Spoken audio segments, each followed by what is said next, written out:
आदरणीय दर्शकवृन्द, स्वागत छ। प्रत्येक महिनाको 1 गते र 16 गते पाक्षिक रूपमा नियमित रूपमा कृति टेलिभिजनबाट प्रसारण हुँदै आएको कार्यक्रम कानुनी बहसमा म प्रस्तुता दर्शन राई उपस्थित भएको छु।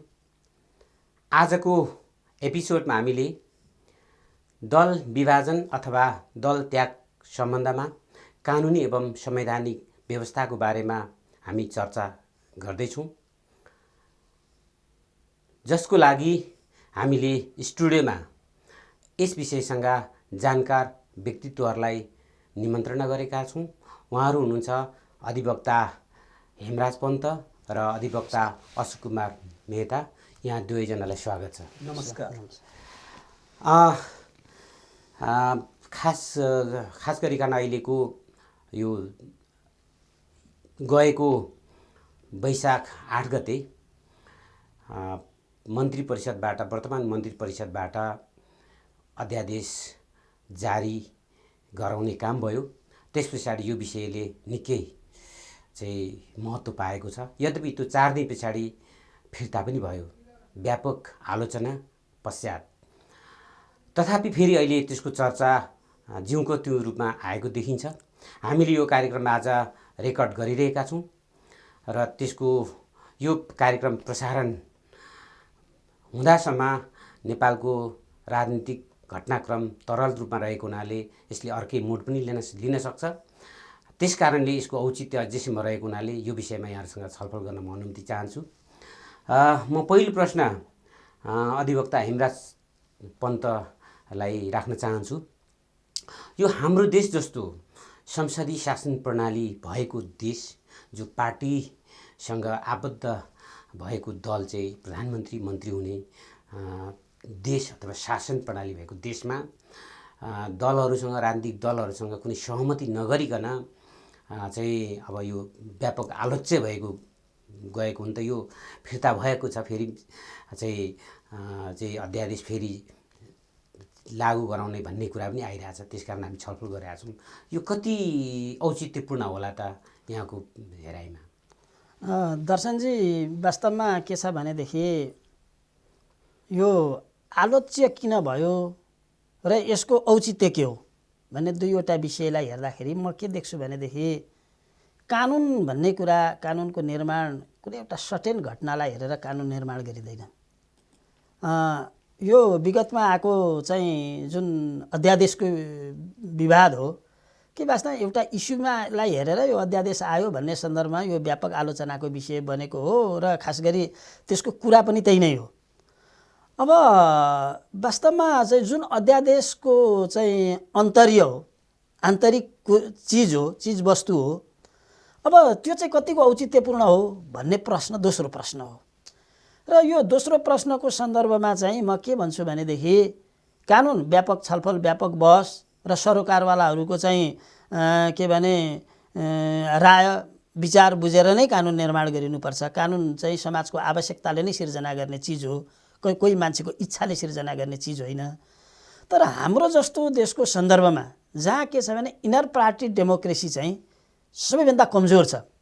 यहाँ पार्टीभित्र सर्वसत्तावाद छ, पार्टीभित्र हैकम छ।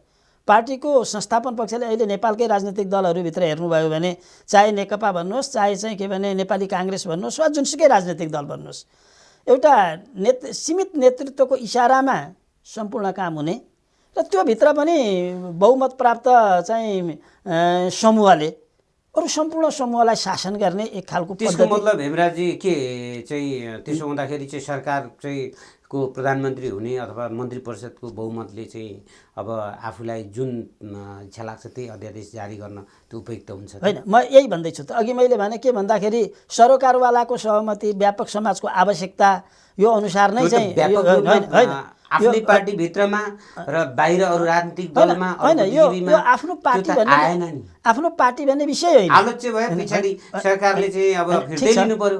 अब तर पनि फेरि अहिले चाहिँ अर्को फेरि यही चाहिँ अध्यादेश जुन कति आउँछ भन्ने अब छापा माध्यमहरू, विद्युतीय माध्यमहरू, सामाजिक सञ्जालमा त्यतिकै आइरहेको छ। यो सामाजिक सञ्जालमा के आयो भन्दा पनि अब के हुन्छ भन्ने कुरा हो। र म के भन्दैछु भने वास्तवमा आवश्यकता चाहिँ के हो? म त्यही कन्टेन्टमै त्यसको कन्टेन्टमा गइरहेको छु। र हाम्रो जस्तो कमजोर आन्तरिक लोकतन्त्र भएको मुलुकमा अब मान्छेको चाहिँ के भने विद्रोह गर्ने अधिकारलाई हाम्रो मानव अधिकारको विश्वव्यापी घोषणापत्रले पनि स्वीकार गरेका छ। हाम्रो संविधानको टोटल कुरा हामीले हेऱ्यौँ भने एउटा राजनीतिक स्वतन्त्रताको विषयवस्तु चाहिँ के भने संविधानको चाहिँ कोर कुरा हो। र संविधानभित्र एउटा चाहिँ दल खोल्ने स्वतन्त्रता, मान्छेको विचारको स्वतन्त्रता, राजनीतिक स्वतन्त्रताको कुरा नै हाम्रो संविधानले चाहिँ मूल रूपमा उठाएको अवस्था छ। यस्तो स्थितिमा विद्रोहको अधिकारलाई अब यसलाई ठिक छ, यसलाई अरू व्यापक छलफल गरौँ, यो चाहिँ एउटा अध्यादेशको रूपमा एउटा कन्टेन्टको रूपमा आउनु अनुचित छ, मेरो यसमा चाहिँ ठुलो विमतिको विषय होइन। तर राजनीतिक दलहरू विभाजनको कुरालाई सङ्कुचन गरियो भने मेरो कुरालाई होइन सङ्कुचन गरियो भने ती राजनीतिक दलहरू क्रमैसँग जनतामा विस्थापित हुने जान्छन्, किनभने उनीहरूका निर्णयहरू लोकप्रिय हुन सक्दैनन्। तर राजनीतिक दल त सिस्टमले चल्ने हो नि। मान्छेलाई टुक्रिएर सानो दल बनाएर राजनीतिक दल गठन गर्नुको अर्थात् राजनीतिक दलमा सम्बद्ध हुनुको उद्देश्य त्यो राजनीतिक दलको के हो भन्दा राज्य सत्ता प्राप्ति नै हो। उसले चाहिँ राज्य सत्ता प्राप्ति गर्ने, उसको आफ्नो समाज परिवर्तनका लागि नै काम गर्ने, समाजको विकासका लागि नै काम गर्ने चिज हो भने मान्छे टुक्रा टुक्रा भएर त त्यो चाहिँ के भने प्राप्त हुन सक्दैन। तर के छ भने जब यसलाई प्रणालीभित्र चलाइन्छ, जब यसलाई एउटा सिस्टममा लगिन्छ, जब आन्तरिक लोकतन्त्रलाई चाहिँ नि वास्तविक त्यसको मर्मअनुसार सञ्चालन गरिन्छ भने दल टुक्र्याउने भन्ने प्रश्न नै आउँदैन। तर कानुन कठोर बनाएर अनि चाहिँ एउटा चाहिँ सीमित व्यक्तिहरूले त्यो दलभित्र कब्जा जमाएर सत्ता चलाइराख्ने एउटा चाहिँ मनोवृत्तिबाट जब दलहरू चल्न थाल्छन् भने त्यस्तो अवस्थामा विद्रोहको अधिकार, त्यस्तो अवस्थामा चाहिँ दल विभाजनको अधिकारलाई होइन संसदमा पनि पुर्याउनु पर्ने अनि चाहिँ के भने दलभित्र पनि चाहिँ यति % पुर्याउनु पर्ने भनेर वास्तवमा रोक्नु भनेको विद्रोहको अधिकारलाई कुण्ठित गर्नु हो, राजनीतिक स्वतन्त्रतालाई कुण्ठित गर्नु हो। त्यस प्रकारले जानु हुँदैन। म अब त्यसो पनि यहाँको भनाइअनुसार यो स्वाभाविक हो भन्ने यहाँको तर्क, म आवश्यक हो भन्ने हो, मेरो स्वाभाविक होइन, यो आवश्यक हो भन्ने मेरो तर्क छ। म अब अधिवक्ता अशोक कुमार मेहतातर्फ आएँ। यो हाम्रो अधिवक्ता हेमराज पन्तजीले भन्नुभए जस्तै यो अहिलेको जुन राजनीतिक दल सम्बन्धी ऐन 2073ले जुन व्यवस्था गरेका छ, संसदीय दलमा पनि 40% पुर्याउनु पर्ने र केन्द्रीय कार्य समितिमा पनि 40% पुर्याउनु पर्ने, यसलाई चाहिँ अहिलेको चाहिँ मन्त्री परिषदले योभन्दा अगाडि चाहिँ दिएको जुन अनुसार एउटा भए पुग्ने भन्ने कुरा र अझै यो के पनि आइरहेछ भने अझ त्यो मात्रै होइन 20% भए पनि पुग्ने भन्ने कुरा पनि आइरहेछ। यो अपुष्ट तरिकाको हामीले हेरिरहेछौँ समाचारहरू विभिन्न माध्यमहरूबाट। अनि यसले चाहिँ उहाँले भन्नुभयो जस्तै यसले चाहिँ यो भनौँ न यो कानुन चाहिँ अलोकतान्त्रिक पनि छ अरे र यसले विचार प्रवाहलाई चाहिँ कुण्ठित पारेको छ अरे। अनि त्यस कारणले यो कानुन चाहिँ अलिकति स्ट्रिक्टली भयो, यसलाई चाहिँ खोकुलै बनाउनुपर्छ, विद्रोह गर्ने अधिकार दिनुपर्छ, नभए चाहिँ फेरि त्यसले चाहिँ राम्रो काम गर्न सक्दैन भन्ने छ। यो कुरासँग तपाईँ कतिको सहमत हुनुहुन्छ? दर्शनजी, प्रस्तुत विषयमा छलफल गर्नुभन्दा अगाडि म चाहिँ केही कुराहरू राख्न चाहन्छु। यो संविधान निर्माणको सम्बन्धमा र नेपालमा तत्पश्चात चाहिँ नेपालमा चाहिँ नि निर्माण भएका चाहिँ नि कानुनी व्यवस्थाहरूको चाहिँ नि पृष्ठभूमि हेरौँ। अब यो संविधान निर्माण हुँदाखेरि चाहिँ नि विगतमा भएका चाहिँ नि अभ्यास अर्थात् नेपालको संविधान जारी हुनुभन्दा अगाडि चाहिँ नि रहेका छैठौँ पटक जारी भएका संविधानमा चाहिँ नि 2047 को संविधान समेतको व्यवस्थामा चाहिँ नि यो डेमोक्रेसीको चाहिँ नि अभ्यास भएको अवस्था छ र डेमोक्रेसीको अभ्यास हुँदै जाँदाखेरि चाहिँ नि यसको चाहिँ नि केही अवगुणहरू चाहिँ हुन गयो। त्यसको चाहिँ नि अभ्यासबाट चाहिँ नि राजनीति रूपमा चाहिँ नि त्यसले चाहिँ नि देशमा चाहिँ नि एउटा चाहिँ नि राम्रो स्थिरता दिएन। शासन प्रणालीबाट चाहिँ नि जनताका आवाजहरू अर्थात् विकास निर्माणका कामहरू चाहिँ नि हुन सकेन। पटक पटक चाहिँ नि सरकार स्थिर हुने, ढल्ने, निर्माण हुने, 6 महिनामा चाहिँ नि पुनः निर्माण हुने जस्ता कार्यहरू हुँदै जाँदाखेरि चाहिँ नि का कुराहरू समेतलाई चाहिँ नि विचार गरेर चाहिँ नि यसमा चाहिँ नि राजनीतिज्ञहरूको चाहिँ नि सहमतिले हेर्नुहोस् है, यो नेपालको संविधान 2072 जारी हुँदाखेरि चाहिँ नि कुनै एक व्यक्ति, कुनै एक राजनीतिक दल वा कुनै एक संस्थाको चाहिँ नि स्वामित्व नभएर चाहिँ नि तत्कालीन रूपमा चाहिँ नि रहेका नेपालका राजनीतिक दलको चाहिँ नि स्वामित्वमा रहेर एकमतमा चाहिँ नि सम्झौता गरेर अर्को शब्दमा भन्दाखेरि सम्झौताको दस्तावेज भनौँ न, सम्झौता गरेर चाहिँ यो संविधान निर्माण भएको छ। र त्यो संविधान निर्माण हुँदाखेरि चाहिँ नि अघि नै मैले भनिसकेँ कि विगतको चाहिँ नि अभ्यास र अन्य कानुनी व्यवस्था र विश्वमा भएका पनि अभ्यास समेतलाई चाहिँ नि मध्यनजर गरेर सबैको सहमतिमा एकमत भएर यो संविधान जारी भएको अवस्था छ। र योभन्दा अगाडिको संविधान र कानुनी व्यवस्था हेर्ने हो भने यो दल त्यागको सम्बन्धमा चाहिँ नि जस्तो अहिले राजनीतिक दल सम्बन्धी ऐन 2073 को दफा 33(2) बमोजिम चाहिँ नि संसदीय दलमा चाहिँ नि 40%, यसै गरी चाहिँ नि सोही दलको चाहिँ नि केन्द्रीय समितिमा 40% पुर्याएको खण्डमा दल विभाजन गर्ने सम्बन्धी कानुनी व्यवस्था रहेको छ। यो किन ल्यायो त भन्दाखेरि योभन्दा अगाडि चाहिँ नि यसले चाहिँ नि निकै चाहिँ नि अवगुण अर्थात् यसले चाहिँ नि सार्थकता प्रदान गर्न सकेन, जसको परिणामस्वरूप चाहिँ नि बाध्य भएर राजनीतिज्ञहरूले चाहिँ नि एउटा निकास निकाले र यो किसिमको कानुनी व्यवस्था ल्याएको अवस्था छ। अब यसमा चाहिँ नि मैले भन्न पर्दाखेरि यो विगत चाहिँ नि के अरे वैशाख महिना ल्याएको क्याबिनेटले चाहिँ नि दल त्याग सम्बन्धी व्यवस्थामा चाहिँ नि सम्पूर्ण यो नेपालको चाहिँ नि राजनीतिक दल आबद्ध व्यक्ति सङ्घ संस्था र सरोकारवाला मानिसहरूले सबैले विरोध गरे।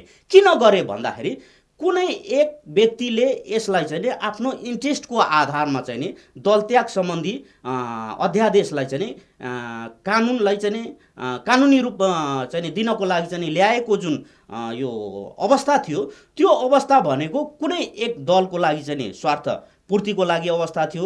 त्यसमा यद्यपि पछाडि गएर अनेक रूप आउँथ्यो, त्यसको असर अनेक कुराहरू आउँथ्यो। तर पनि हजुर मैले विशेष गरी यहाँलाई सोध्न खोजेको चाहिँ यो अलिक अलोकतान्त्रिक भयो, त्यो बेला त त्यो बन्यो, विधायिकाको मनसा त्यो थियो होला, तर यो चाहिँ अलोकतान्त्रिक भयो र यसले विचार प्रवाहलाई चाहिँ रोक्यो भन्ने चाहिँ कुरा छ। त्यस कारणले चाहिँ संशोधन गर्न आवश्यक परेको हुनाले यो अध्यादेश मार्फत संसद नचलेको बेलामा ल्याइएको भन्ने भनाइ छ नि त, जसले ल्यायो ती व्यक्तिहरूको भनाइ त्यो छ। त्यसमा तपाईँको तर्क चाहिँ के छ भन्न खोजेँ मैले। दर्शकजी, अब यो विचार प्रवाहको जहाँसम्म सवाल छ, तपाईँ राजनीति र यो कानुन समाजमा स्थिर भएर रहँदैन। यो चाहिँ नि समाजको लागि चाहिँ परिवर्तनकारी कुरा हो, समय र आवश्यकता अनुसार परिवर्तन भइरहने कुरा हो। जस्तो कि योभन्दा अगाडि दल त्याग सम्बन्धी व्यवस्थामा यस्तो कुरा थिएन संविधान लगायत कानुनमा, भनेपछि अहिले किन आयो त भन्दाखेरि त्यो समाजको गतिसँगै परिवर्तनसँगै समस्या उब्जियो र त्यो समस्यालाई चाहिँ निवारण गर्नका लागि यो किसिमको कुरा आयो। अब म के राख्न चाहन्छु भने यसबाट वास्तवमा यदि चाहिँ नि स्थिरता दिँदैन, दलको वा व्यक्तिको चाहिँ नि विचार सङ्कुचन हुन जान्छ, समाजमा त्यसको चाहिँ प्रभाव हुँदैन भने सहमति गरौँ न त। सहमति गरेर यसमा चाहिँ नि दल त्याग सम्बन्धी चाहिँ नि व्यवस्था ल्याउँदा चाहिँ अप्ठ्यारो पर्दैन। तर के छ भने यो संविधान जारी हुँदाखेरि, नेपालको संविधान जारी हुँदाखेरि कुनै एक दलको सहमति भएर यो संविधान आएको अवस्था छैन।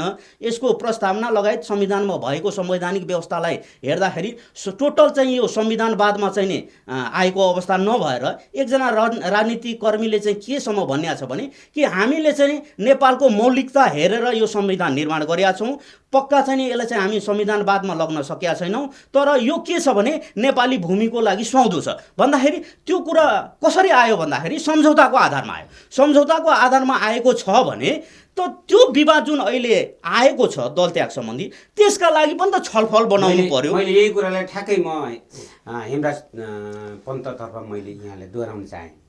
योभन्दा अगाडिका चाहिँ विशेष गरी संविधान हुन त संविधानमा यो कुरा व्यवस्था छैन, ऐनमा व्यवस्था छ। ऐनमा पनि यो आखिरी सबै दलहरूको वास्तवमा सहमति नै छ, केही बुदाहरू नभए पनि यो विषयमा सहमति भएरै आएको हो। भने अहिलेको जुन अध्यादेश ल्याउन खोजियो फेल भनौँ, त्यति बेला चाहिँ धेरै आलोचना भएपछि फिर्ता लियो, फेरि आउँदैछ। त्यही कारणले हामीले छलफल गरिरहेको छौँ अहिले कानुनी बहसमा।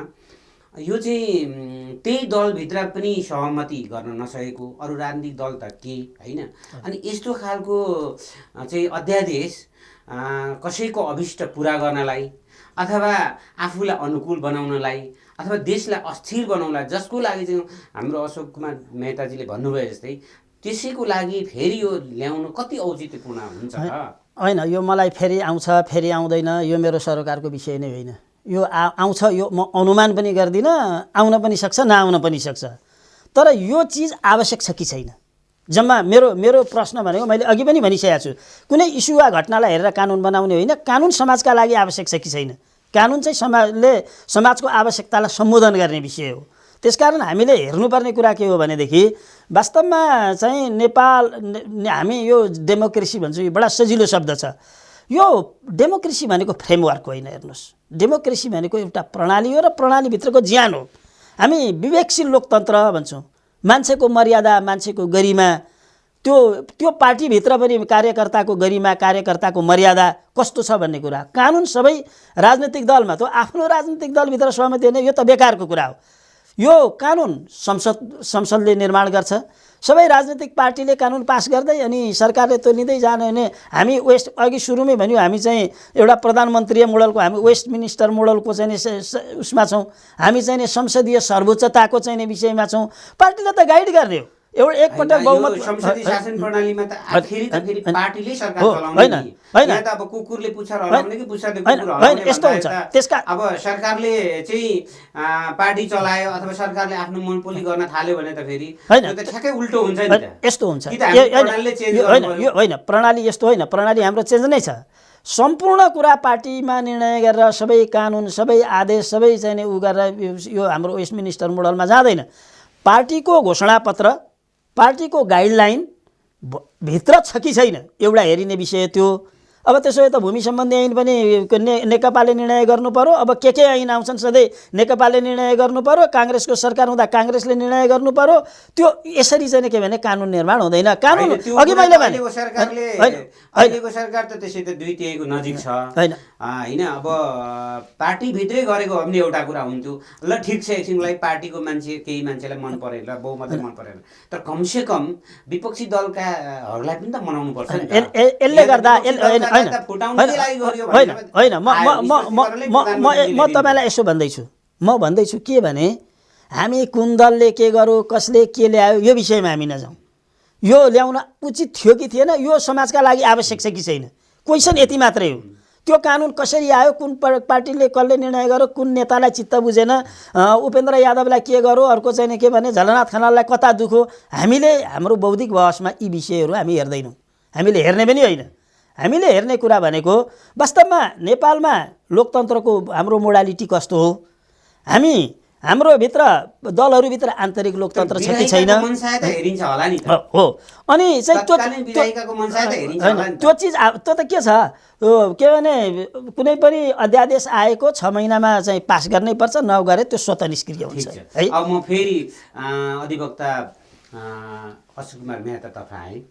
यो यस्तो सरकारले यस्ता खालका अध्यादेशहरू ल्याउँदाखेरि होइन, ल्याउनै पर्दाखेरि जो चाहिँ दुर्गामी असर पार्ने खालको जुन चाहिँ हुन्छ, त्यस्ता खालका चाहिँ अध्यादेशहरू ल्याउनु पर्दाखेरि कस्तो विधि प्रक्रियाहरू अपनाएर ल्याउँदाखेरि चाहिँ त्यो चाहिँ पाच्य हुन्छ होला, अलिक आलोचना मुक्त हुन्छ होला, अथवा कम आलोचना हुन्छ होला जस्तो लाग्छ यहाँलाई? दर्शनजी हेर्नुहोस्, यो अध्यादेश भनेको चाहिँ नै संसद बहाल नरहेको अवस्थामा ल्याउने चाहिँ नै कानुन हो। सामान्यतया देश चल्ने भनेको कानुनबाट हो। संसदले निर्माण गरेको, पारित गरेको, राज्यबाट चाहिँ लागू भएको कानुनबाट चल्ने। अब यो अध्यादेशको आवश्यकता कस्तो अवस्थामा पर्छ भने सरकारले कुनै काम गर्नु पर्यो, अर्थात् संसद बहाल नरहेको अवस्थामा देशमा चाहिँ ठुलै विपत्ति पर्यो वा अशान्ति भयो वा केही कानुनबाट चाहिँ सञ्चालित गर्नु पर्यो वा नियन्त्रण गर्नु पर्यो भने त्यस्तो अवस्थामा अध्यादेशको आवश्यकता पर्छ। अब यो आवश्यकता परिसकेपछि त्यस अनुरूप चाहिँ अध्यादेश ल्याउने हो र त्यो अध्यादेशलाई चाहिँ नै क्याबिनेटको अहिलेको नेपाल संविधानको चाहिँ नि संवैधानिक व्यवस्था र कानुनी व्यवस्था हेर्दाखेरि चाहिँ क्याबिनेटले निर्णय नगरेर सोझै चाहिँ राष्ट्रपतिमा लान सकिँदैन। यसको चाहिँ नि यो नेपालको संविधानले चाहिँ नि सम्पूर्ण कार्यकारी अधिकार चाहिँ नि क्याबिनेटमा अर्थात् मन्त्री परिषदमा दिएको हुँदाखेरि मन्त्री परिषदले निर्णय गरेर राष्ट्रपतिमा चाहिँ नि पुर्याउने हो र राष्ट्रपतिको कार्यालयले चाहिँ नि यो अध्यादेश वा अन्य आदेशहरू जारी गर्ने कुरा हो। अब यो अध्यादेश जारी गर्दाखेरि चाहिँ नि कस्तो गर्ने भन्ने सम्बन्धमा मैले अघि नै निवेदन गरिसकेँ। मैले यो खास गरिकन सैद्धान्तिक त कानुनी पाटो भन्दा पनि मैले यसको चाहिँ आलोचना कम हुने भन्ने दृष्टिकोणले मैले अघिल्लो प्रश्नमा पनि मैले चाहिँ जवाब दिएको थिएँ कि अहिलेको संविधान भनेको चाहिँ सहमतिको दस्तावेज हो र संविधान कानुन लगायतका चाहिने कुरामा क्याबिनेट तथा राजनीतिक दल नेपालमा चाहिने क्रियाशील रहेको चाहिने नेपालको कानुन र संविधानद्वारा चाहिने मान्यता प्राप्त रहेको राजनीतिक दलहरू चाहिने सँग चाहिने र सरकारवाला समेतसँग चाहिँ छलफल गर्नु र निकास निकालेर चाहिँ त्यो जारी गर्नु भनेको विवादास्पद हुँदैन। यदि यो सम्झौता विपरीत गर्दै जाने हो भने अहिलेकै अवस्थामा एउटा चर्चा आउँदैछ, कसैले चाहिँ हिन्दू राज्यको कुरा उठाउँदैछ, कसैले चाहिँ संहिता खारेज गरौँ भनेर कुरा उठाउँदैछ। के यस्ता कुरा गरेर यो संविधान कार्यान्वयन हुन्छ? यो संविधान कार्यान्वयन गर्नलाई त सबै पक्ष अर्थात् सरोकारवाला पक्ष जो जति हुनुहुन्छ सबै मिलेर चाहिँ यो अहिलेको चाहिँ यो बच्चा संविधानलाई चाहिँ हामीले चाहिँ बचाउनु पर्ने अवस्था छ र कार्यान्वयन गर्नुपर्ने छ र यसको मुख्य लक्ष्य भनेको विकास र समृद्धि, अन्तमा चाहिँ समृद्धि प्राप्ति गर्ने उद्देश्य रहेको हुँदाखेरि चाहिँ आफैमा खिचातानी गरेर कसैले चाहिँ संहिता झिक्ने, कसैले चाहिँ हिन्दू राज्यको चाहिँ एजेन्डा ल्याउने, यसरी चाहिँ संविधान कार्यान्वयन हुन सक्दैन। र यो अवस्थाले चाहिँ आफैमा खिचातानी गर्यो भने यो के हुन्छ भने अन्तिममा गएर चाहिँ संविधानलाई चाहिँ छेड्ने विषय, मैले छेड्ने विषय चाहिँ किन भने भन्दाखेरि पटक पटक चाहिँ अभ्यास हुन थाल्यो। अस्ति चाहिँ सर्वोच्च अदालतबाट पनि चाहिँ धारा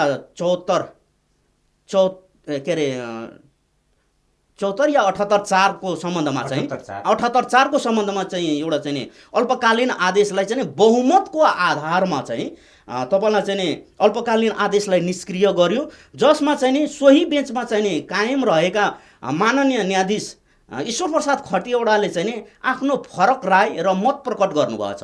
यद्यपि हामी कानुनकर्मी र सामान्य चाहिँ लेखपढ गर्ने अर्थात् पढेका मानिसहरूले त्यो फैसला वा आदेशलाई चाहिँ अध्ययन गर्नुहोस्, हेर्नुहोस्, त्यो 4 जना प्रधान न्यायाधीश समेतका चाहिँ व्यक्तिहरूले दिनुभएको राय र माननीय ईश्वर खतिवडाले दिनुभएको राय हेर्नुहोस्। उहाँले सम्पूर्ण घटनाक्रम, राजनीतिक पृष्ठभूमि र कानुनी पृष्ठभूमि सबै कुरालाई चाहिँ उजागर गर्दै चाहिँ सुरुमा नै चाहिँ जारी भएको अल्पकालीन आदेशलाई चाहिँ समर्थन गर्ने गरी अर्थात् संविधानको भावनालाई चाहिँ मर्मलाई चाहिँ बुझेर उहाँले चाहिँ आफ्नो राय व्यक्त गर्नुभएको छ। भनेपछि अर्को थरी चाहिँ बहुमतको आधारमा चाहिँ त्यो आदेशलाई निष्क्रिय जुन गरिएको छ, उहाँको आदेश पढ्नु खासै उहाँले चाहिँ एउटा कुरा संसदको चाहिँ सदस्य कायम भएमा चाहिँ मन्त्री हुन पाउने भन्ने आधारलाई चाहिँ लिँदै उहाँहरूले चाहिँ बहुमतको आधारमा संविधानलाई चाहिँ कार्यान्वयन गर्ने कुरा गरिएको छ।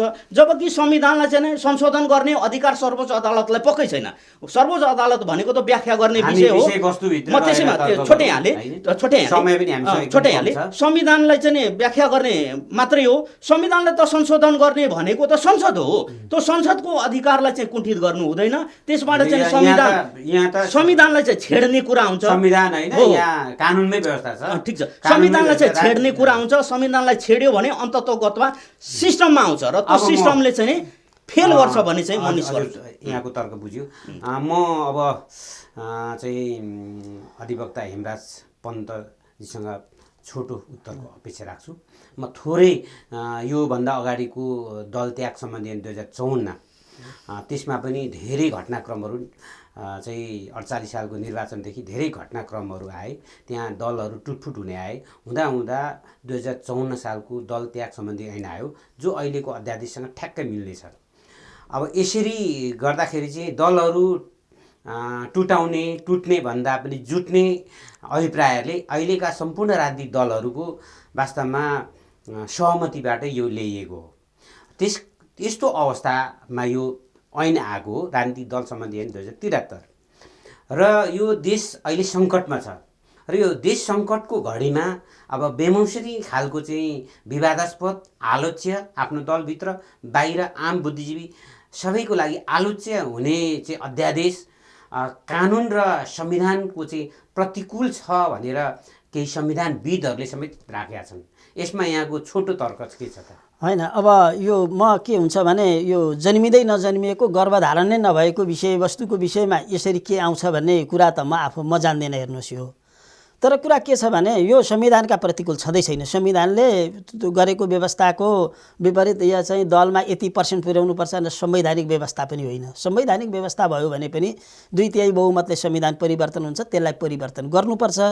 मान्छेको चाहिँ विद्रोह गर्ने हकलाई, मान्छेको विचारको स्वतन्त्रतालाई र यो दलभित्र कस्तो भने अहिले दलहरू केमा सहमति गरेर चाहिँ आम दलभित्र कुनै दलभित्र तपाईँले राम्रोसँग चाहिँ पार्टीको सदस्यताको वितरण, त्यसको चाहिँ आवधिक निर्वाचन, अनि त्यहाँको चाहिँ एकदम खुल्ला छलफलद्वारा चाहिँ सबै पदहरूको मनोनयन, सांसदहरूको मनोनयन, यो त्यसरी चाहिँ भएको छैन।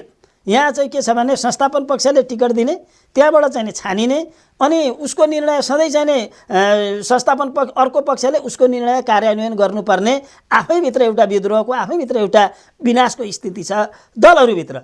यो दल विभाजन सम्बन्धी व्यवस्थालाई फ्लेक्सिबल बनाइयो भने, यसलाई चाहिँ के भने लचिलो बनाइयो भने दलका सञ्चालक संस्थापन पक्षले के महसुस गर्नुपर्ने हुन्छ भने मैले चाहिँ सबै नेतृत्वको, सबै कार्यकर्ताको, सबै चाहिँ कमिटीका सदस्यहरूको चित्त बुझाएर जानुपर्छ, होइन भने मलाई चाहिँ त्यो मेरो अगाडि चाहिँ एउटा सङ्कट, एउटा अप्ठ्यारो स्थिति छ है भन्ने चाहिँ त्यो सधैँभरि त्यो नेतृत्वकर्तालाई, संस्थापन पक्षलाई त्यसले घन्टी बजाइरहने अवस्था रहन्छ। यहाँ त कस्तो पारियो भने दलहरूलाई निरङ्कुश बनाउने प्रयास गरियो यो कानुनले। मैले यसको म कुनै एउटा केपी ओलीले भोलि के ल्याउलान्, अर्काले के ल्याउला, कुन पार्टी फुट्ला, मेरो योसँगको सरोकारको कुरा होइन। दलभित्रको आन्तरिक लोकतन्त्रलाई व्यवस्थित गर्नु छ भने त्यसलाई स्वीकार्नुपर्छ। त्यसलाई नस्वीकारी चाहिँ दलभित्र लोकतन्त्र स्थापित हुनै सक्दैन। आदरणीय दर्शकवृन्द, हामी धरानबाट प्रसारण भइरहेको हुने कृति टेलिभिजनबाट कार्यक्रम कानुनी बहसमा छौँ। यो कार्यक्रम यहाँहरूले जुनसुकै बेला संसारको जुनसुकै कुनामा रहेर पनि कृति टिभी कानुनी बहस सर्च गरेर युट्युबबाट पनि हेर्न सक्नुहुनेछ। आज हामीले दल त्याग र दल विभाजन सम्बन्धी कानुनी एवं संवैधानिक प्रावधानको सम्बन्धमा कानुनका जानकार व्यक्तित्वहरू र राजनीतिसँग पनि सम्बद्ध रहेका व्यक्तित्वहरूसँग हामी छलफल गर्दैछौँ। फेरि यहाँहरूलाई स्वागत छ। धन्यवाद। फेरि म अशोक कुमार मेहतालाई मैले प्रश्न राख्न चाहेँ। यस्ता खालका जो आलोचित, अघि भनिहाल्नु, आलोचित खालका चाहिँ अध्यादेशहरू सरकारले चाहिँ आफ्नो विशेष अधिकारको नाममा ल्याउने जुन प्रवृत्ति छ, त्यो प्रवृत्तिलाई चाहिँ निरुत्साहित गर्नको लागि चाहिँ कानुनमा, संविधानमा चाहिँ के राखियो भने चाहिँ उचित होला जस्तो लाग्छ यहाँलाई? दर्शनजी, एकदमै छोटो हामीसँग छोटो मैले राख्न चाहेँ। योभन्दा अगाडि नै मैले चाहिँ यो विषयमा चाहिँ कुरा राखेको छु। र अर्को कुरो के छ भने नि, तपाईँलाई यो सहमतिको दस्तावेज हुँदै अब क्याबिनेटमा चाहिँ क्याबिनेट प्रमुखले चाहिँ नि अब यसरी मिचेर ल्याएको अवस्था छ। अब उहाँलाई चाहिँ नियन्त्रण गर्ने भनेको चाहिँ न्यायपालिका नै हो। क्याबिनेटले गलत निर्णय गर्यो भने त्यसलाई चाहिँ नियन्त्रण गर्ने ठाउँ भनेको न्यायपालिका नै हो। अब कानुन बनिया छ, संविधान बनिया छ, त्यसलाई चाहिँ म टेर्दिनँ भन्ने जस्ता कुराहरू आउँछ भने त्यसलाई चाहिँ नियन्त्रण गर्ने भनेको न्यायपालिका नै हो। अब अर्को कुरा म राख्न के चाहन्छु भने अस्तिको जुन यो दल त्याग सम्बन्धी जुन अध्यादेश आयो, यसमा सरकारवाला, राजनीतिक दल लगायतका चाहिँ सम्पूर्ण देशका चाहिँ आम नागरिकहरूले चाहिँ विरोध जनाए र त्यो अध्यादेश फिर्ता लिइसकेपछि पुनः यही फिर्ता भइसकेको अध्यादेश आउँछ भन्ने कुरामा म किन सहमत छैन भने कि उहाँ अर्थात् क्याबिनेट प्रमुख अर्थात् प्रधानमन्त्रीले चाहिँ ल्याएको कुरा फिर्ता लिइसकेको र पुनः आउने भन्ने कुरा चाहिँ कानुनद्वारा चाहिँ अब विबन्धित हुनुभयो। एकपटक ल्याइसकेको कुरा उहाँले फिर्ता लिइसक्नु भएको छ। पुनः हामी कानुन व्यवसायी, हामी अदालतमा पनि सरकार राख्छ र वकालत गर्दाखेरि एउटा चाहिँ स्टोपेल भन्ने शब्द छ, त्यसले चाहिँ विबन्धित उहाँ भइसक्नु भएको छ। विबन्धन भन्ने कुरा त्यो कुरो चाहिँ नि यदि उहाँले फेरि पुनः गर्नुभयो भने विबन्धित बन्नुहुन्छ। अब विबन्धित भइसकेको कुरो पनि पटक पटक उहाँले गर्नुभयो भने, मर्यादा नाग्नुभयो भने त्यसको सीमा के छ र? त्यसको चाहिँ अब जनताले त्यसको चाहिँ अन्तिम भनेको जनताले नै हो। एकदम अन्तिमतर्फ जाँदैछु। हेमराज पन्तज्यू, यो दलहरूलाई चाहिँ अहिलेको समय यो जुन आयो नि विधायकको मनसाय अथवा यो विधिकर्ताहरूको चाहिँ तत्कालीन अवस्था भनेको यो यस्तो दल टुटाउनुभन्दा होइन फुटाउनुभन्दा जुट्नु नै राम्रो। अनि यो फुट्नको निम्ति चाहिँ यहाँ चाहिँ के भने पद प्रतिष्ठाको लोभ, संसद खरिद बिक्री, यहीचोटि पनि यस्तो खालको अलिकति दृष्टान्तहरू देखियो होइन। यसले राम्रो गर्छ यो प्रजातन्त्र लोकतन्त्र। हामीले यो जुन हरेक कुराहरू भन्छ नि कानुनी सर्वोच्चता हरेक कुराहरूलाई हेर्दाखेरि यो के उपयुक्त हो त होइन। दल टुट्ने दल फुट्ने भनेको कुरा कदापि उपयुक्त हुँदै होइन। तर होइन त्योभन्दा अनुपयुक्त होइन, त्योभन्दा अनुपयुक्त कुरा के हो भने दल सञ्चालनको हाम्रो कार्यविधि जुन छ र दलभित्र चाहिँ जे खालको अहिले हामी जुन व्यवस्थाबाट हामी अगाडि बढ्दैछौँ यो हाम्रो संविधानको स्पिरिटको कुरै होइन, यो लोकतन्त्रको स्पिरिटको कुरै होइन। लोकतन्त्रमा त प्रतिपक्षीको पनि सम्मान हुन्छ भने आफ्नै दलभित्रको अल्पमतको सम्मान नहुने भन्ने प्रश्न पनि रहेन। यसकारण होइन दर्शनजी, तपाईँलाई म एउटा कुरा के भनौँ भने, र म आदरणीय दर्शक श्रोताहरूलाई पनि म के भन्छु भने, त्यसो भए 40%को औचित्य के त दल विभाजन नै गर्न पाइँदैन भनेर राखौँ न त, के फरक पर्छ त त्यो चिज? किन 40%को औचित्य के? यो कहीँ चाहिँ रिसर्च गरेर आएको हो? कहीँ चाहिँ दुई दल र उसभित्र चाहिँ होइन राजनीतिक मन्त्रीमण्डल पनि आखिरी दलबाटै आएका मैले बुझेँ जनताले त्यो मन्त्री परिषदमा रहेका व्यक्तिहरूलाई मात्रै दिएको त होइन। तपाईँ के भने यसको प्रतिरक्षा भन्दा पनि मलाई प्रश्न गरिदिनुहोस् है। कुरा के हो भनेदेखि अब यो 40% दुईतिर ल्याउने भने कहीँ रिसर्च गरेर आएको चिज होइन। यो त्यति बेलाका चाहिँ अब क्याबिनेटमा बसेका मान्छेहरूलाई त्यसपछि संसदमा जाँदा सांसदहरूलाई यो उचित लाग्यो, त्यसलाई पास गरे। सधैँ यही कुरा ठिक हुन्छ भन्ने कुरा होइन। अहिले प्र्याक्टिसले के भन्नु भन्दा दलहरूभित्र आवधिक निर्वाचन हुन्छ, दलभित्र चाहिँ स्वेच्छाचारिता होइन स्वच्छता हुन्छ। त त्यो कुरा स्थापित भइसकेन भने यो कुरा आवश्यकता भयो, यो आवश्यक हो होइन। यो अध्यादेशबाट आउनुपर्छ, अध्यादेशबाट ल्याइयोस्, यो मेरो माग होइन। यसलाई छलफल गरौँ। तर यो चिज भयो भने दलहरूलाई ट्र्याकमा ल्याउन चाहिँ सजिलो हुन्छ, किनभने यो दल विभाजन सम्बन्धी व्यवस्था अलिक लचिलो बनाइयो भने त होइन यो टुट्नै हुँदैन, लोकतन्त्र समाप्ति हुन्छ, यो सम्झौताको दस्तावेज हो भन्ने हामीले रटान गर्ने हो त बन्द गरिदिउँ न। दल विभाजन सम्बन्धी व्यवस्था नै खारेज गरिदिउँ, दल गठन भइसकेपछि छोड्न पाइने छैन भन्ने चाहिँ व्यवस्था गरिदिउँ। त्यो चाहिँ किन नगर्ने, किन यो प्रकारको व्यवस्था राख्ने भन्दाखेरि विभाजन हुन आवश्यक पनि रहेछ। त्यो स्वतन्त्रतालाई कुण्ठित पनि गर्न सक्दिनँ भने कि 40% कुन रिसर्चबाट आयो, दुवैतिरको 40% भन्ने त्यसको औचित्यतालाई पुष्टि गर्ने आधार पनि छैन। त्यसकारण यसलाई सघन छलफल गरिनु आवश्यक छ। यसलाई चाहिँ नि आम नागरिकको दलका सबै कार्यकर्ताको सरोकारको विषय बनाइनु पनि आवश्यक छ। र यो व्यवस्थालाई चाहिँ नि त्यसको एउटा चाहिँ के भने अन्तर्वस्तुभित्र प्रवेश गरेर र औचित्यताको आधारमा यो व्यवस्थालाई लचिलो बनाइन पनि आवश्यक छ। उहाँको भनाइसँग तपाईँ कति सहमत हुनुहुन्छ? समय छैन, 30 सेकेन्डमा तर्क दिनुहोला। म यसमा थोरै म राखिसकेँ। यो रिसर्चको कुरा गर्दाखेरि अघिदेखि मैले चाहिँ विगतको क्वेसनमा तपाईँले राख्नुभएको क्वेसनमा पनि मैले आन्सर दिँदै आएको छु। यो नेपालको संविधान जारी हुँदाखेरि विगतको प्रणाली अर्थात् सिस्टममा चाहिँ के कस्तो चाहिँ अभ्यास गरियो, त्यहाँ के कस्तो अवगुणहरू भयो, जुन अवगुणको कारणले राजनीति स्थिरता कायम हुन सकेन। त्यसबाट चाहिँ नि देशले विकास र समृद्धितर्फ चाहिँ फड्को मार्न सकेन। 6 महिनामा सरकार परिवर्तन हुने, त्यसले चाहिँ लक्ष्य प्राप्ति नगर्ने जस्ता कुरा चाहिँ राजनीतिज्ञहरूले चाहिँ त्यहाँ अनुभव गरे। यो कुराबाट चाहिँ नि विकास समृद्धि प्राप्त हुँदैन। रिसर्च त्यही हो, अनुभव त्यही हो, त्यसको आधारमा चाहिँ नि सहमति जनाएको हो। त्यसकारणले ती प्रावधान कमसेकम 40% दुईटैबाट हुनुपर्छ, अनि मात्रै त्यसले चाहिँ त्यो चाहिँ ठिक हो, उपयुक्त भन्ने यहाँको तर्क होइन। दुईटै भन्दा पनि नि त्यो